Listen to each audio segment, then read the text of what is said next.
Hi friends, ഞാൻ Anilkumar. Life is PSC കോച്ചിങ്ങിൻ്റെ പുതിയൊരു എപ്പിസോഡിലേക്ക് ഏവർക്കും സ്വാഗതം. ഖാദി ബോർഡ് LDC എക്സാമിന് വേണ്ടി തയ്യാറെടുക്കുന്ന ഉദ്യോഗാർത്ഥികൾക്ക് വേണ്ടി 2018 പ്രധാന കറണ്ട് അഫയേഴ്സുകൾ ഉൾപ്പെടുത്തിക്കൊണ്ടുള്ള എൻ്റെ ക്ലാസ്സിൻ്റെ പാർട്ട് 1 ആണ് ഇന്നത്തെ എപ്പിസോഡിൽ ഉൾപ്പെടുത്തിയിരിക്കുന്നത്. നമുക്ക് ക്ലാസ്സിലേക്ക് കടക്കാം. അതിനു മുമ്പായി ഒരു കാര്യം ഓർമ്മിപ്പിക്കുന്നു. എൻ്റെ ക്ലാസ്സുകൾ നിങ്ങൾക്ക് ഇഷ്ടമാകുന്നുവെങ്കിൽ വീഡിയോയ്ക്ക് താഴെയുള്ള സബ്സ്ക്രൈബ് ബട്ടൺ ക്ലിക്ക് ചെയ്യൂ. അതോടൊപ്പമുള്ള ബെല്ലൈക്കൺ കൂടി എനേബിൾ ചെയ്താൽ എൻ്റെ ക്ലാസ്സുകളുടെ നോട്ടിഫിക്കേഷൻ നിങ്ങൾക്ക് ലഭിക്കുന്നതാണ്. Khadi board LDC exam 2019 March 2-നാണ് നടക്കുന്നത്. അതുകൊണ്ട് തന്നെ ഈ എക്സാമിനുള്ള ചോദ്യപേപ്പറിൽ 2018 നടന്ന കറണ്ട് അഫയേഴ്സ് ആയിരിക്കും കൂടുതലായി ഉൾപ്പെടുത്തുന്നത്.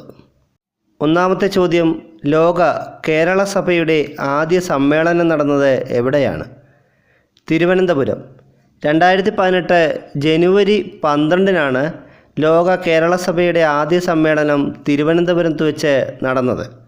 ലോകമെമ്പാടുമുള്ള മലയാളികളുടെ കഴിവുകൾ കേരളത്തിന് പ്രയോജനപ്പെടുത്തണമെന്നുള്ള ലക്ഷ്യത്തോടെ രൂപീകരിച്ചതാണ് ലോക കേരള സഭ. 2018 ജനുവരിയിൽ തൃശ്ശൂരിൽ നടന്ന സംസ്ഥാന സ്കൂൾ കലോത്സവം എത്രാമത്തെ സ്കൂൾ കലോത്സവമായിരുന്നു? 58ാമത്തെ. ഇതിൽ ഓവറോൾ ചാമ്പ്യൻഷിപ്പ് നേടിയത് കോഴിക്കോട് ജില്ലയായിരുന്നു. 2018 ഡിസംബറിൽ ആലപ്പുഴയിൽ വെച്ച് നടന്നത് 59ാമത്തെ സ്കൂൾ കലോത്സവമായിരുന്നു. ഇതിൽ ഓവറോൾ ചാമ്പ്യൻഷിപ്പ് നേടിയത് പാലക്കാട് ജില്ലയായിരുന്നു.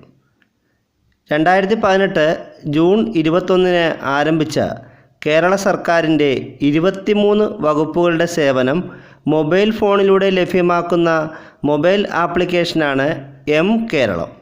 2018 ജൂൺ 21-ന് ആരംഭിച്ച കേരള സർക്കാരിൻ്റെ 23 വകുപ്പുകളുടെ സേവനം മൊബൈൽ ആപ്ലിക്കേഷനിലൂടെ ലഭ്യമാക്കുന്ന മൊബൈൽ ആപ്പാണ് കേരളം.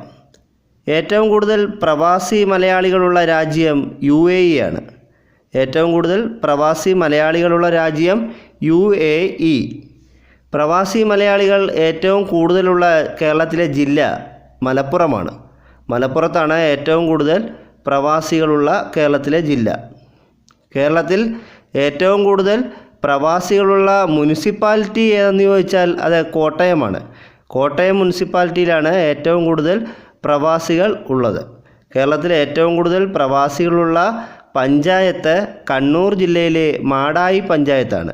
കണ്ണൂർ ജില്ലയിലെ മാടായി പഞ്ചായത്തിലാണ് കേരളത്തിലെ ഏറ്റവും കൂടുതൽ പ്രവാസികൾ ഉള്ളത്. 2018 ഫെബ്രുവരി 13-ന് 5 പേരുടെ മരണത്തിനിടയാക്കിയത് കൊച്ചി കപ്പൽ നിർമ്മാണശാലയിലെ ഏത് കപ്പലിലെ പൊട്ടിത്തെറിയിലാണ്? സാഗർ ഭൂഷൺ. ONGCയുടെ ഡ്രിൽ ഷിപ്പായ സാഗർ ഭൂഷണാണ് 2018 ഫെബ്രുവരി 13-ന് പൊട്ടിത്തെറിച്ചത്. 2018 ഫെബ്രുവരി 15-ന് ഏത് മലയാള സാഹിത്യകാരൻ്റെ വരികളാണ് കേരളത്തിൻ്റെ ഔദ്യോഗിക ഭാഷാ പ്രതിജ്ഞയായി കേരള സർക്കാർ അംഗീകരിച്ചത്? MD വാസുദേവൻ നായരുടെ. MD വാസുദേവൻ നായരുടെ വരികളാണ് കേരള ഔദ്യോഗിക ഭാഷാ പ്രതിജ്ഞയായി കേരള സർക്കാർ അംഗീകരിച്ചത്. ഭാഷാ പ്രതിജ്ഞ ഔദ്യോഗികമായി നിലവിൽ വന്നത് ലോക മാതൃഭാഷാ ദിനമായ ഫെബ്രുവരി 21-നാണ്. കേരളത്തിൻ്റെ ഔദ്യോഗിക ഫലമായി കേരള സർക്കാർ ചക്കയെ പ്രഖ്യാപിച്ചത് എന്നാണ്? 2018 മാർച്ച് 21-നാണ് ചക്കയെ കേരളത്തിൻ്റെ ഔദ്യോഗിക ഫലമായി കേരള സർക്കാർ പ്രഖ്യാപിച്ചത്. കേരളത്തിൽ ഏറ്റവും കൂടുതൽ ചക്ക ഉൽപ്പാദിപ്പിക്കുന്ന ജില്ല എറണാകുളമാണ്. കേരളത്തിൽ ഏറ്റവും കൂടുതൽ ചക്ക ഉൽപ്പാദിപ്പിക്കുന്ന ജില്ല എറണാകുളമാണ്. ഇന്ത്യയിൽ ഏറ്റവും കൂടുതൽ ചക്ക ഉൽപ്പാദിപ്പിക്കുന്ന സംസ്ഥാനം ചോദിച്ചാൽ ത്രിപുരയാണ്. കേരള സർക്കാരിൻ്റെ വിവിധ പദ്ധതികൾ ഏകോപിപ്പിച്ച് നടപ്പാക്കുന്ന നവകേരള നിധി രൂപീകരിച്ചത് എന്നാണ്? 2018 മാർച്ച് 22-ന്. നവകേരള നിധി രൂപീകരിച്ചത് 2018 മാർച്ച് 22-ന്. കേരളത്തിൽ നോക്കുകൂലി നിരോധിച്ചത് എന്നാണ്? 2018 മെയ് 1-ന്. 2018 മെയ് 1-നാണ് കേരളത്തിൽ നോക്കുകൂലി നിരോധിച്ചത്.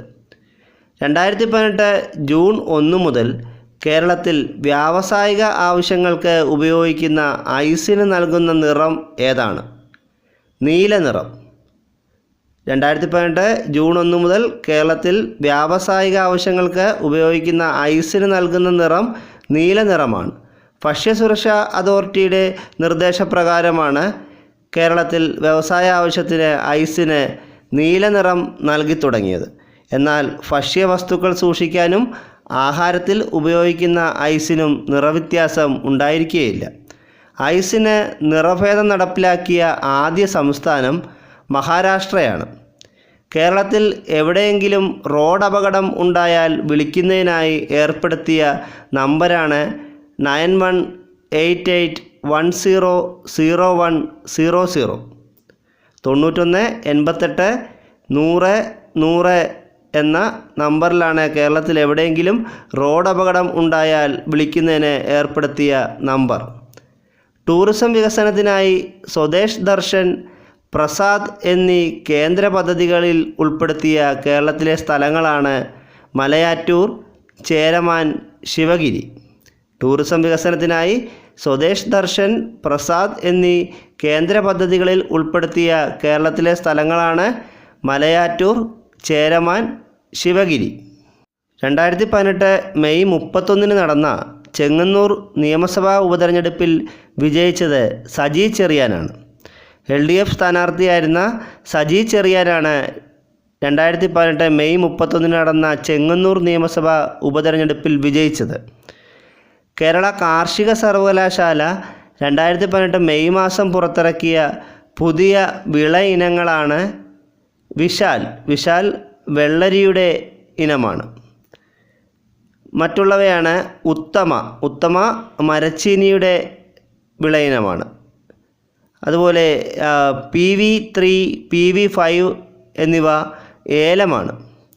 പന്നിയൂർ നയൻ കുരുമുളകിൻ്റെ വിളയാണ്. ചന്ദ്ര, ചിത്ര എന്നിവ ഇഞ്ചിയുടെ വിളകളാണ്. സുപ്രിയ, അക്ഷയ്, മഞ്ചരി എന്നിവ വള്ളിപ്പയറിൻ്റെ വിളകളാണ്. പൗർണമി, മനുരത്ന, ലാവണ്യ, ജ്യോത്സ്ന എന്നിവ നെല്ലിൻ്റെ വിളകളാണ്. ലോകാരോഗ്യ സംഘടനയുടെ അംഗീകാരം ലഭിച്ച ഇന്ത്യയിലെ ആദ്യ പൊതുമേഖലാ മരുന്ന് നിർമ്മാണ കമ്പനി KSDP ആണ്. KSDPയുടെ പൂർണ്ണരൂപം കേരള ഡ്രഗ്സ് ആൻഡ് ഫാർമസ്യൂട്ടിക്കൽസ് എന്നാണ്. ലോകാരോഗ്യ സംഘടനയുടെ അംഗീകാരം ലഭിച്ച ഇന്ത്യയിലെ ആദ്യ പൊതുമേഖലാ മരുന്ന് നിർമ്മാണ കമ്പനി എന്ന് ചോദിച്ചാൽ അത് Kerala drugs and pharmaceuticals KSDP ആണ്. ഇത് സ്ഥിതി ചെയ്യുന്നത് ആലപ്പുഴ ജില്ലയിലെ കലവൂർ എന്ന സ്ഥലത്താണ്. 2018 ജൂൺ 30 KSRTCയിൽ ആരംഭിച്ച രഹസ്യാന്വേഷണ വിഭാഗത്തിൻ്റെ പേരാണ് സാൾട്ടർ. KSRTCയിൽ ഈ അടുത്ത കാലത്ത് ആരംഭിച്ച രഹസ്യാന്വേഷണ വിഭാഗത്തിൻ്റെ പേര് ചോദിച്ചാൽ ഉത്തരം സാൾട്ടർ ആണ്. KSRTCക്ക് നിലവിൽ എത്ര സോണുകളാണ് ഉള്ളത്? 3 സോണുകൾ. South zone, central zone, north zone എന്നിങ്ങനെ 3 സോണുകളാണ് KSRTCക്ക് നിലവിലുള്ളത്. 2018 ജൂലൈ 25 സുശീൽ ഖന്ന കമ്മീഷൻ്റെ നിർദ്ദേശപ്രകാരമാണ് 5 സോണുകൾ ഉണ്ടായിരുന്ന KSRTCയെ 3 സോണുകളാക്കി മാറ്റിയത്. വാഹന ഇന്ധനമായും പാചകവാതകമായും പ്രകൃതിവാതകം ഉപയോഗിക്കുന്ന പദ്ധതിയാണ് സിറ്റി ഗ്യാസ് പദ്ധതി. വാഹന ഇന്ധനമായും പാചകവാതകമായും പ്രകൃതിവാതകം ഉപയോഗിക്കുന്ന പദ്ധതിയാണ് സിറ്റി ഗ്യാസ് പദ്ധതി. 2018 ഒക്ടോബർ 27 കേരളത്തിലെ ആദ്യ ഡിജിറ്റൽ സ്കൂളായി പ്രഖ്യാപിച്ച സ്കൂൾ ഏതാണ്? വയനാട് ജില്ലയിലെ കൽപ്പറ്റയിലുള്ള SKMJ higher secondary school. 2018 October 27 കേരളത്തിലെ ആദ്യ ഡിജിറ്റൽ സ്കൂളായി പ്രഖ്യാപിച്ച സ്കൂളാണ് വയനാട് ജില്ലയിലെ കൽപ്പറ്റയിലുള്ള SKMJ ഹയർ സെക്കൻഡറി സ്കൂൾ. കുട്ടികളിലെ പോഷകാഹാരക്കുറവ് പരിഹരിക്കുന്നതിനുള്ള കേരള സർക്കാരിൻ്റെ ആരോഗ്യ പദ്ധതിയാണ് സമ്പുഷ്ട കേരളം. കേരള സർക്കാരിൻ്റെ ഒരു ആരോഗ്യ പദ്ധതിയാണ് സമ്പുഷ്ട കേരളം. ഇത് കുട്ടികളിലെ പോഷകാഹാരക്കുറവ് പരിഹരിക്കുന്നതിന് വേണ്ടി ഉള്ളതാണ്. കേരള പോലീസിൻ്റെ കീഴിലുള്ള ഡോഗ് സ്ക്വാഡിൻ്റെ പുതിയ പേര് K9 സ്ക്വാഡ് എന്നാണ്. ശബരിമലയിൽ ഏത് പ്രായത്തിലുള്ള സ്ത്രീകൾക്കും പ്രവേശിക്കാൻ അനുമതി നൽകുന്ന സുപ്രീം കോടതി വിധി വന്നത് എന്നാണ്? 2018 സെപ്റ്റംബർ 28. വളരെ പ്രധാനപ്പെട്ടൊരു ചോദ്യമാണിത്. ശബരിമലയിൽ ഏത് പ്രായത്തിലുള്ള സ്ത്രീകൾക്കും പ്രവേശിക്കാൻ അനുമതി നൽകുന്ന സുപ്രീം കോടതി വിധി വന്നത് എന്നാണ്? 2018 സെപ്റ്റംബർ 28. ഇസ്രായേൽ സന്ദർശനം നടത്തിയ ആദ്യ ഇന്ത്യൻ പ്രധാനമന്ത്രി ആരാണ്? നരേന്ദ്രമോദി. കമലഹാസൻ 2018 ഫെബ്രുവരി 21 രൂപം നൽകിയ രാഷ്ട്രീയ പാർട്ടിയാണ് മക്കൾ നീതി മയ്യം.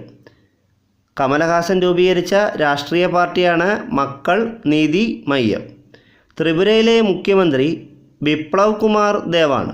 ത്രിപുരയിലെ മുഖ്യമന്ത്രിയാണ് ബിപ്ലവ് കുമാർ ദേവ്. SSAയും RMSAയും സംയോജിപ്പിച്ച് കൊണ്ടുള്ള പുതിയ സ്കൂൾ വിദ്യാഭ്യാസ പദ്ധതിയാണ് സമഗ്ര ശിക്ഷ അഭിയാൻ.